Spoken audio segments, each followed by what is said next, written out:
Hi, movie explained here. In Los Angeles, something is falling from the sky on 23rd December. It lands in a dark alley and reveals a big pair of wings. This is the Archangel Michael, who suddenly takes out a knife and yells in pain. His wings fall off and his halo begins shrinking until it wraps around a collar that falls off. Then he breaks into a building by jumping through the glass roof and quickly knocks out the security guard to steal his clothes. In the bathroom, he finds a first aid kit and stitches the wounds left by his fallen wings. Dressed with the stolen clothes, Michael enters a container full of guns and steals as many as possible. The front door is locked, so he uses his power to trigger a big explosion that leaves a cross-shaped hole. Two cops see him come out and immediately try to arrest him with their guns out, but Michael grabs one of them and disarms him before using him as a shield. Suddenly, the other cop's body starts having a strange seizure until he's possessed, revealing sharp teeth and black eyes. With a deeper voice, the cop asks Michael what he's doing because these aren't his orders. So Michael explains he's following his own orders now. The cop announces Michael will die with the child, opening fire and killing the other officer. Michael dodges the bullets and shoots down the possessed man before escaping in the police car. As he drives through town, all the lights go out. That night, Jeep can't sleep because of nightmares. His girlfriend Charlie tries to comfort him and says he shouldn't worry so much. She's pregnant with a baby that isn't his. But Charlie wants to take care of the child anyway. The next day, Jeep's father Bob pens his diner and scolds Charlie for smoking while pregnant. A man named Kyle stops by because he got lost and his phone has no reception. There's also a family whose car broke down and Jeep was supposed to fix it, but he's taking too long. Bob goes to check on Jeep, who is fixing an old crib instead of the car. An argument ensues because Bob thinks Jeep shouldn't be taking care of a baby that isn't his. So Jeep reveals he's been having some really strange dreams about Charlie that make him wanna protect her. After telling Jeep that acting on a hunch is a mistake, Bob goes back inside and notices that the TV screen only shows static. He hits it a couple of times and an emergency message appears. At the same time, Jeep sees huge strange clouds approaching on the horizon and growing bigger by the second. In the diner, they try the radio and the phone, but they're also down. At that moment, an old lady named Gladys comes in and after ordering, she starts friendly chatting with everyone. Meanwhile, Jeep tells Bob that he doesn't have the parts to fix the family's car. When Charlie brings the order, Gladys asks her about her pregnancy and suddenly says that the baby will burn. Charlie doesn't know what to say, and Gladys repeats the sentence using nastier words. Everyone in the diner is left in shock, and an upset Charlie rushes out of the room. Gladys happily eats her meal, ignoring all the flies that now surround it. She says that all babies are going to burn, and when Sandra tries calling her out, Gladys insults her as her eyes turn black. Sandra's husband Howard approaches the old lady to defend his wife, only for Gladys to jump on him and bite his neck, taking out a big piece of flesh before flipping the table and announcing everyone will die. The cook Percy throws a pan at her and hits her right in the head, but Gladys easily recovers with just a scratch. Then she jumps up and begins crawling on the ceiling, quickly dodging all the bullets when Bob opens fire at her. Gladys lands close enough to slap and disarm Bob, so Jeep hurries to grab the weapon, but he freezes when she says you'll never save her. Seeing an opening, Gladys slides across the floor to try to attack him. However, she falls dead when Kyle shoots her several times. Howard's daughter Audrey stays in a corner while noticing blood falling from the ceiling. Afterward, everyone checks on Howard, who has lost lots of blood. They put him in Kyle's car and drive off to find a hospital. At that moment, they encounter a huge swarm of locusts blocking the road, and the little bugs soon are surrounding the car. They come inside through every nook and cranny, quickly filling up the vehicle and making the passengers panic. At the diner, Jeep is throwing up and Bob comforts him, saying there's no shame in not being able to kill. They hear the car come back and Bob rushes out to check on the group, only to discover the giant horde of locusts flying in the sky. Moments later, when the men take Gladys' body out, they see a police car coming. As soon as Michael comes out, Bob points his gun at him, so the angel shows them his teeth aren't pointy. As Bob tries to explain himself, Michael realizes the people in the diner don't know that the apocalypse has taken over the world. He steals the gun and points it at Bob, only to be interrupted by Percy, who tries to calm them down. After some consideration, Michael tells them that more people like Gladys will arrive soon. After handing Bob his gun back, Michael gives each person a weapon from the car, but tells Charlie in particular not to do anything brave. Everyone goes inside the diner, and they immediately barricade all the doors using furniture. Now they have nothing else to do but wait. When night falls, the power goes out, so the men go to the roof to keep an eye out on the enemy. They notice an ice cream truck parking nearby, and when the driver comes out, he screeches very loudly with a giant mouth before his limbs begin growing extremely long. This creature charges at the men, who quickly open fire and don't stop shooting until the monster is dead.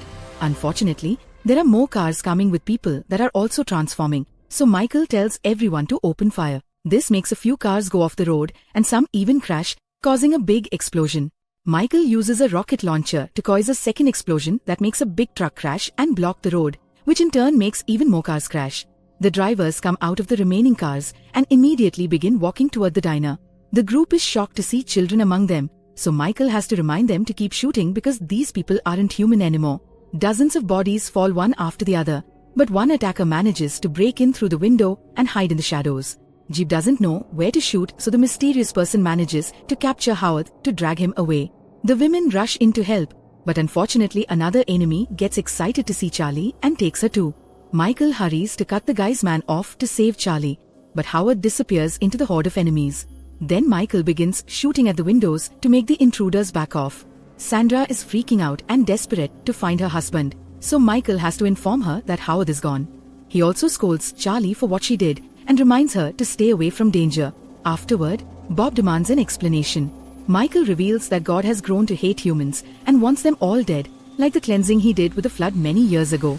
All the people who have been attacking them were possessed by God's warrior angels following his orders, and Michael admits he used to be one too. Some of the group members can't believe angels would behave like this, and when Bob refuses to believe in God at all, Michael points out that God lost belief in humanity too. He also explains that he's here to protect Charlie because her baby is humanity's only hope. So even if the group refuses to believe the story, they must at least agree to protect Charlie because the creatures will keep coming for her. Charlie is 8 months pregnant, but the baby will still be born on Christmas. Later, Jeep privately asks Michael to share more about himself. The angel explains that he used to be a general in God's army, but he disagreed with the latest order and that's why he quit. God may have lost faith, but Michael hasn't.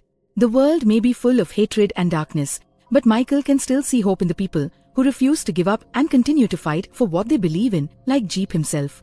In the morning, Bob and Michael take the roof shift, and Michael begins remembering how it all happened. When Michael started to defy God, Archangel Gabriel argued with him to make him stay, pointing out that humans earned judgment with their behavior. However, Michael believed an angel's duty was to guide humans and send them down the right path. He watched thousands of angels flying in the sky and getting ready to fight while Gabriel told him that war was happening whether he liked it or not. In the diner, Sandra wakes up when she hears someone calling her name. She goes to the back door to investigate, realizing the noise is Howard's crying voice. Sandra opens the door just enough to look outside and is horrified to find Howard crucified upside down. His body is covered in boils and he keeps asking for help. As Sandra starts moving the barricade, Percy and Audrey run to stop her, but she just pushes them off. Then she runs outside and tries to reach her husband, whose boils are about to explode. Percy arrives just in time and acts as a shield between her and the acid explosion, which greatly hurts his back. He runs to bring Sandra back inside, and once she's safe, he falls dead to the ground, revealing his back was scalded to the bone.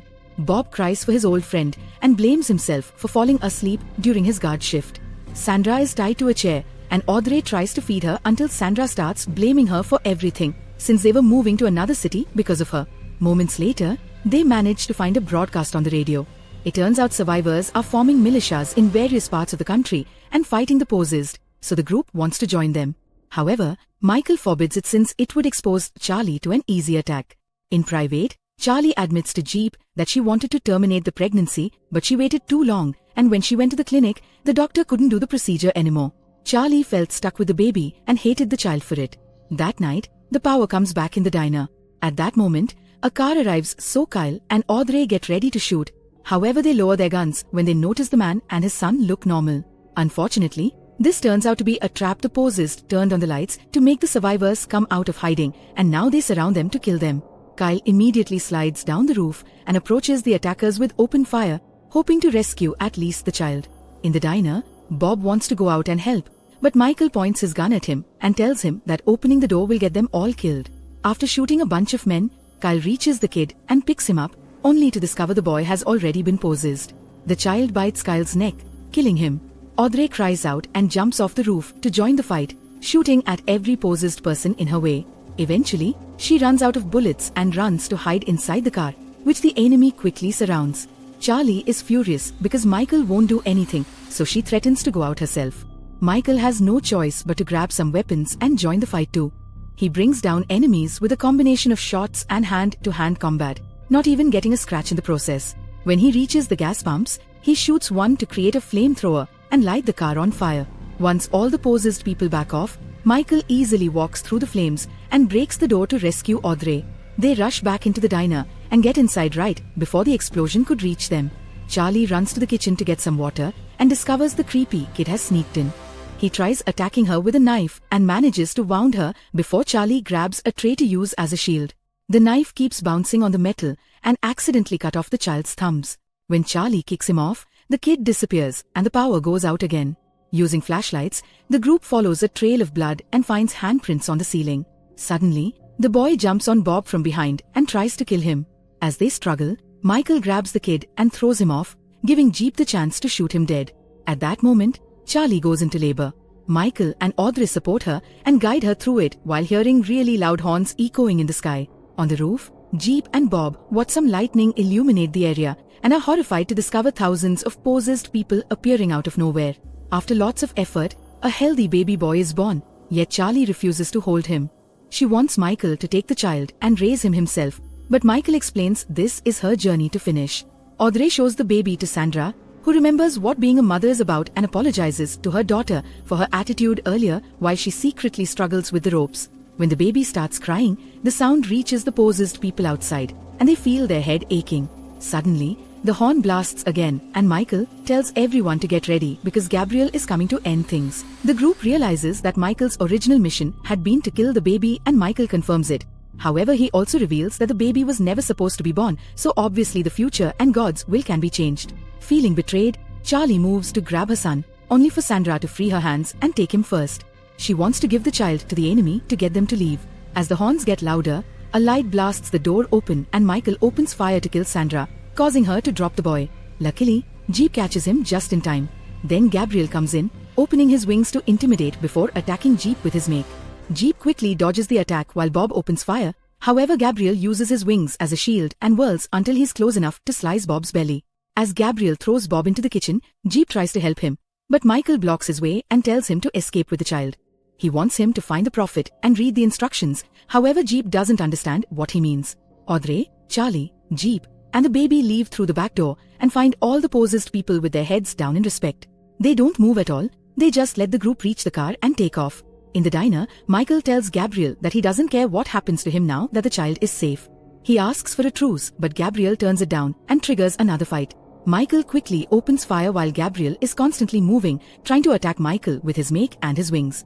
Suddenly, the make and the gun meet in the middle and Gabriel throws Michael against the wall. Then he tries to kill him by activating his make, which turns into a saw. Michael retaliates with strong punches and even smashes a TV on Gabriel's head. The angels keep exchanging punches and kicks for a while until Gabriel sees an opening and slices Michael's stomach with his wig. This isn't enough to stop Michael, who quickly disarms Gabriel and jumps on him to start choking him.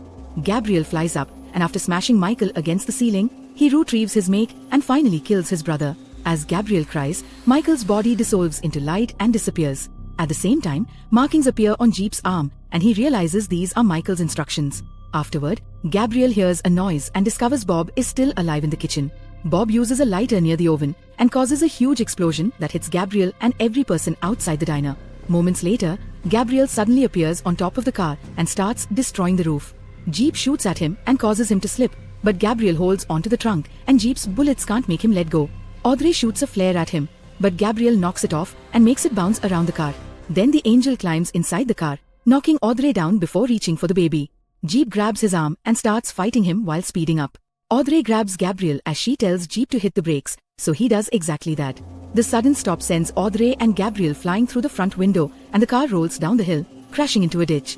Luckily the family is fine and they leave the car to start climbing the mountain. Gabriel comes after them again and knocks Jeep down before asking for the baby, but Charlie refuses to give her son up. Then Jeep tackles Gabriel to throw him off the cliff. When they land on the ground, Gabriel takes out his knife and gets ready to kill Jeep, only to be interrupted by a bright light. It's Michael, who has regained his wings and his status as an eternal angel. He explains that Gabriel always gave God what he asked for, but Michael gave him what he needed.